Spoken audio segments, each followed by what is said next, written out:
অন্যের জন্য শুভ কামনা করলে এটা ফিরে নিজের দিকে আসে, এটা খেয়াল রাখেন। এটা একটা লাইফ হ্যাকস শেয়ার করতেছি, আজীবন কাজে লাগবে। অন্যের জন্য যেটাই ভালো কামনা করবেন এটা ঘুরে আপনার দিকে আসবে। অনেকে বলে, হুজুর ওর জন্য দোয়া করে আমার কি লাভ?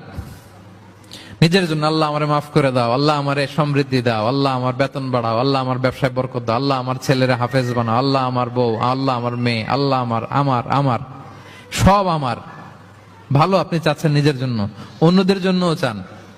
আল্লাহ আমার সব ভাইদেরকে মাফ করো, আল্লাহ আল্লাহ আমার গোটা মুসলিম উম্মাকে তুমি বরকত দাও, কল্যাণ দাও, নেতৃত্বে আসার তৌফিক দাও, আল্লাহ সবাইকে সুস্বাস্থ্য দাও।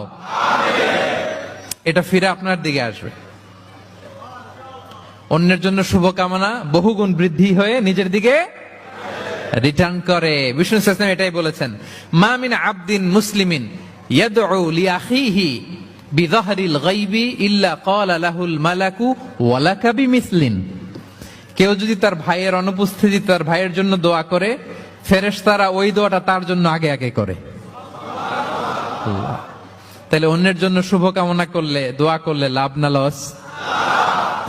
ধরেন আমি মোশাররফ ভাইয়ের জন্য দোয়া করলাম যে আল্লাহ মোশাররফ ভাইকে তুমি সুস্থ করে দাও, তখন ফেরেশতারা বলে আল্লাহ যিনি দোয়া করতেছে তার যদি কোনো রোগ বালাই থাকে আগে তারে সুস্থ করে দাও।